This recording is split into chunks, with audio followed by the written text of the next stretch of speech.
বেহায়া পিতা, তোমার মেয়েকে তুমি জিন্সের প্যান্ট আর সাধারণ যুবকের কাটা হাতা গেঞ্জি পরাইয়া তুমি নিয়ে বেড়াও, তোমার কি মাথা কখনো কাজ করে না? যখন ঠিক কিনা? আদায়ুসুল্লাহ তাদখুলাল জান্নাহ, জান্নাতের উপরের মধ্যে লেখা আছে গেটের উপরে আদায়ুসুল্লাহ তাদখুলাল জান্নাহ। দায়ুস শুধু ওই মেয়েটাও নয়, ওই দায়ুস ওই মেয়ের বাবা এবং ওই মা, ঠিক কিনা? তোমার কি হুঁশ নাই?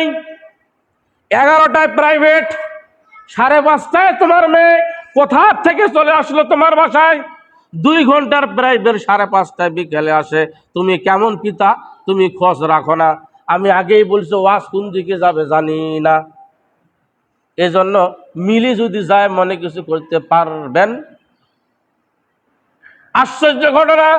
হ্যাঁ বাবা, যেরকম ঘটনা ঘটছে কি ঘটতেছে না বলেন? 11টায় প্রাইভেট, 5:30টায় আসে বাড়িতে। আমাকে একজন বলতেছে মেয়েটার বাড়ি কোনখানে? আমাদের ওই দিকে। এই মেয়েটা প্রায় এইদিকে আসে, প্রাইভেট তো রামডুবিদ এইদিকে কেন আসে? আমি বললাম যে মা এগুলো আমি জানি না, আমাকে জিজ্ঞাসা করিয়েন না।